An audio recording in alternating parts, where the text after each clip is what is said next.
Assalamualaikum viewers. As we know that we have started a series of lectures on second year organic chemistry, and in this aspect we have started chapter number 7, that is fundamental principle of organic chemistry.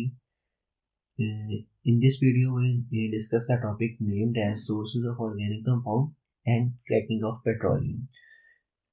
इससे पहले हम एक और video भी इस chapter पे बना चुके हैं जिसमें हमने 3 टॉपिक्स को डिस्कस किया था, that is introduction of organic chemistry, some features of organic compound and importance of organic chemistry.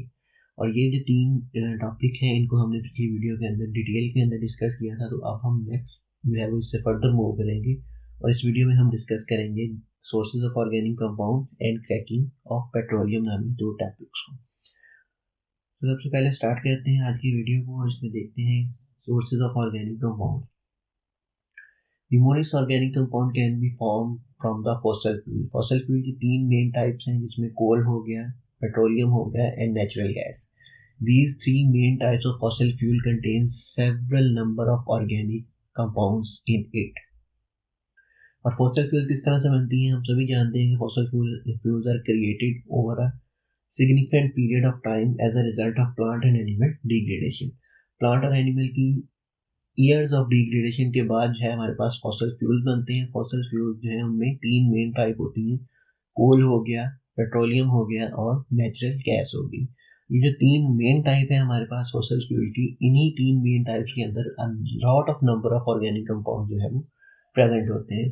तो अब हम इन 3 टॉपिक्स जो हैं, ये जो 3 टाइप्स है हमारे पास, कोल हो गया, पेट्रोलियम एंड नेचुरल गैस, इन तीनों के को जो है वो डिटेल के अंदर डिस्कस करेंगे। तो सबसे पहले हम स्टार्ट करते हैं कोल से।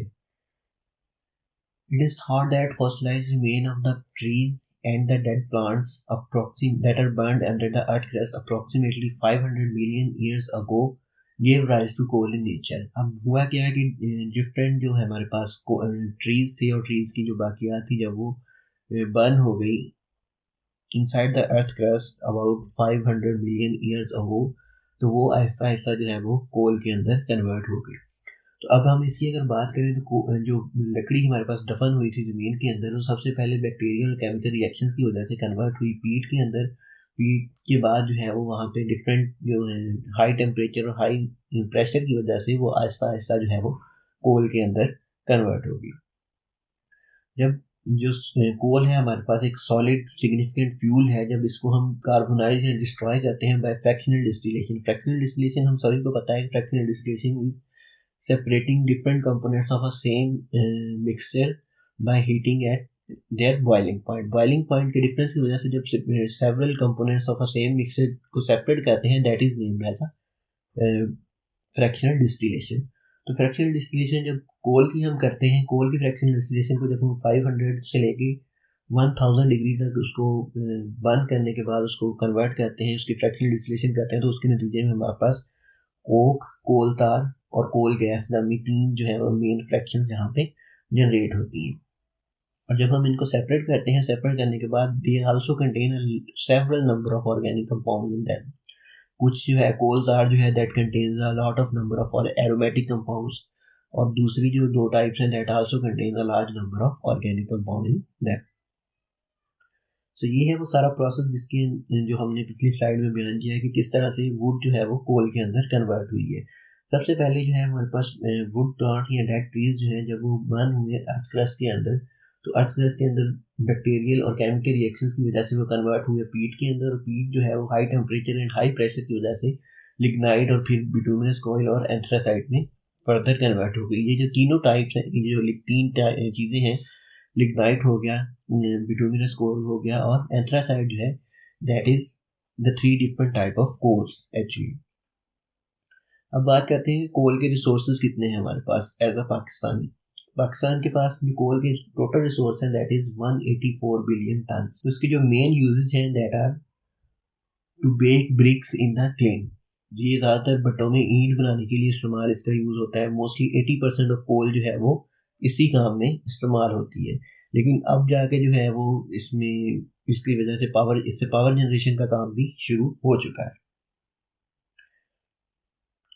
नेक्स्ट बात करते हैं नेचुरल गैस की। नेचुरल गैस जो है is a significant source of energy for the countries like us, जिनके पास जो है वो पेट्रोलियम की इतनी मिकदार नहीं होती कि वो अपना पूरा प्रोसेस उसके ऊपर चला सकें, उनके लिए नेचुरल गैस जो है वो एक सिग्निफिकेंट सोर्स ऑफ एनर्जी होता है। नेचुरल गैस होती क्या है? Natural gas is a combination of low boiling point hydrocarbons. Low boiling point hydrocarbon means gases का एक कॉम्बिनेशन है जिसमें मीथेन हो गई, प्रोपेन हो गए, ब्यूटेन हो गई, इथेन हो गई, ये इसके मेन कंपोनेंट्स हैं। Methane compromise large amount of natural gas. Natural gas जो है वो ज़्यादातर मीथेन ही होती है, और it is created by the as the organic stuff break down. ये एक लेस एक्सपेंसिव होती है, तो ये मोस्टली जो है वो डोमेस्टिक पर्पसेस के लिए इस्तेमाल इसको किए जाते हैं, और फर्दर इसमें इसको सीमेंट और फर्टिलाइजर इंडस्ट्री में एज अ फ्यूल भी इस्तेमाल किया जाता है। नेक्स्ट है पेट्रोलियम। पेट्रोलियम जो है जब मिनरल ऑयल को रिफाइन कर लिया जाता है तो उसे नाम दिया जाता है पेट्रोलियम का। मिनरल ऑयल अब बनता है कैसे? बनता हुआ है by chemical and biological breakdown of the organic stuff in the sedimentary rocks. Sedimentary rocks के अंदर जब ऑर्गेनिक स्टफ जो है वो ब्रेकडाउन होता है तो उसके ब्रेकडाउन से हमारे पास जो मिनरल ऑयल वहाँ पे जनरेट होता है। जब मिनरल ऑयल को हम वहाँ से निकालते हैं तो वो क्या होता है, थिक ब्लैकिश कलर का एक लिक्विड होता है। उसको जो है वो फर्दर रिफाइन करने के बाद हम उसे पेट्रोलियम में कन्वर्ट करते हैं। क्रूड पेट्रोलियम जो होता है जब उसको फ्रैक्शनल डिस्टिलेशन के प्रोसेस से गुजारा जाता है तो वो अलॉट ऑफ जो है वो हाइड्रोकार्बन्स के अंदर कन्वर्ट होता है। जिस तरह से हमारे पास ये एक टेबल है, इसमें आप देख सकते हैं कि डिफरेंट फ्रैक्शंस हैं पेट्रोलियम की, जैसे नेचुरल गैस हो गई, petroleum, ether, naphtha, gasoline, kerosene, gas oil, lubricating oils, paraffin and asphalt वगैरह, ये सारी डिफरेंट फ्रैक्शंस हैं पेट्रोलियम की। अब इन फ्रैक्शंस की आगे बॉइलिंग पॉइंट की रेंज, उसकी कंपोजिशन और उसके यूजेस को यहाँ पे डिस्कस किया गया है। करंटली जो है वो पाकिस्तान के पास 4 ऑयल रिफाइनरीज काम कर रही हैं।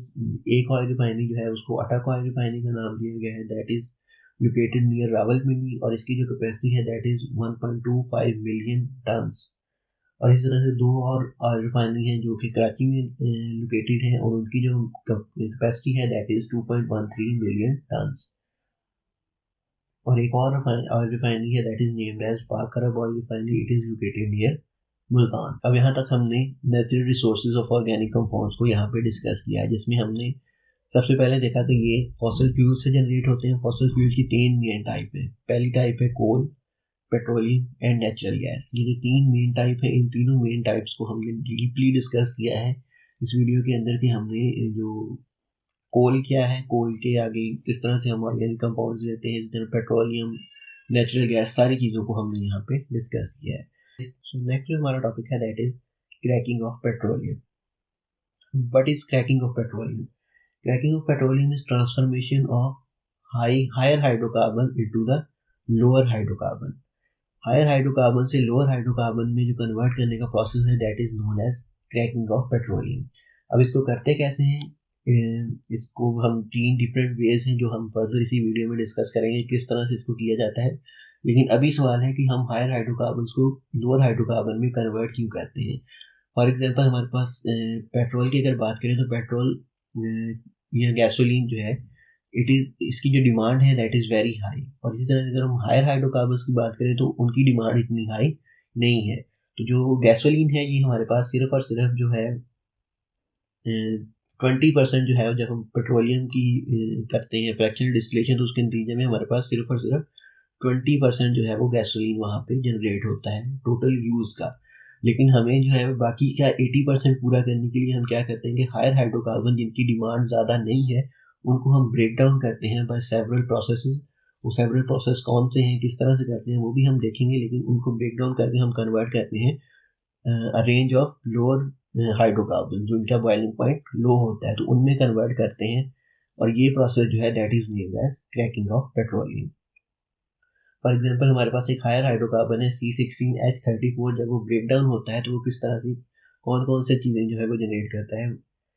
तो C16H34 को जब हम हीट देते हैं अबव 700 डिग्री सेल्सियस तो उसके बाद वो कन्वर्ट होता है हेप्टेन के अंदर, इथीन के अंदर और प्रोपीन के अंदर। ये जो 3 उसमें एक बड़ा हाइड्रोकार्बन था वो हीट देने से क्या हो गया, ब्रेक डाउन हो गया 3 छोटे हाइड्रोकार्बन में, हेप्टेन के अंदर, इथीन के अंदर और प्रोपीन के अंदर। जब हम इसको ब्रेक डाउन करते हैं, हीट करते हैं, तो हीट करने के नतीजे में क्या होता है कि जो कार्बन कार्बन सिंगल बॉन्ड है अल्केन का, वो टूट जाता है, और टूटने के बाद सेवरल जो है वो छोटे छोटे मॉलिक्यूल हमारे पास वहाँ पे जनरेट होते हैं, और इसी को जो है वो हम नाम देते हैं क्रैकिंग का। क्रैकिंग की अगर 3 टाइप्स है हमारे पास। 3 टाइप कौन सी हैं? Thermal cracking, catalytic cracking and steam cracking. Thermal cracking क्या है? थर्मल क्रैकिंग में जो है वो हम मॉलिक्यूल को ब्रेक डाउन करते हैं by heating it at high temperature and high pressure.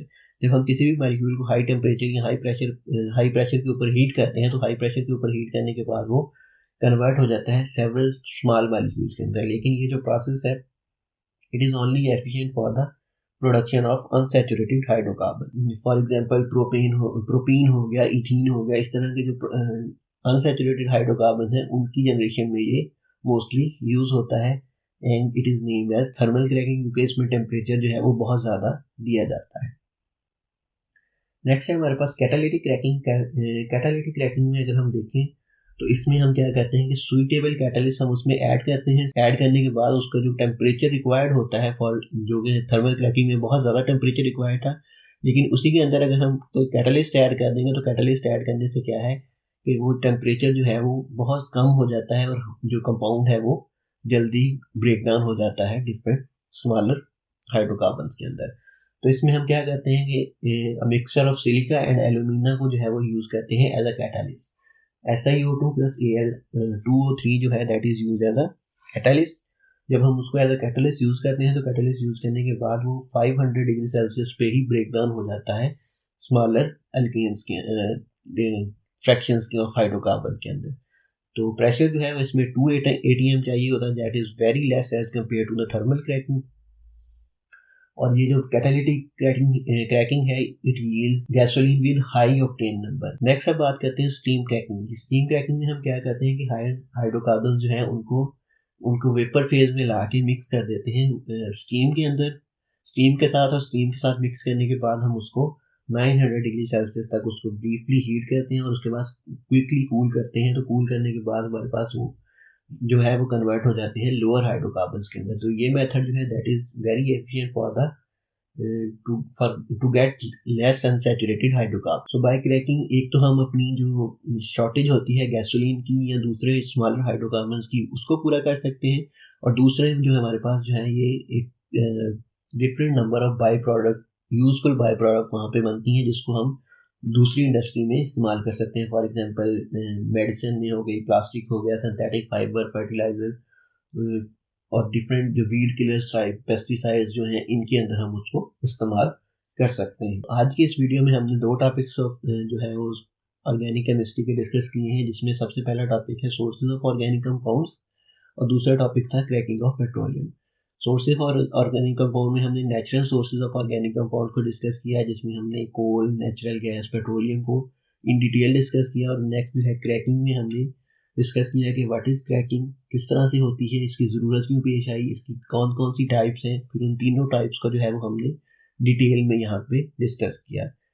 So this is the today's video. Thank you for watching this video. Go and hit the subscribe button along with the bell icon so that you can receive the notification of my new videos regularly.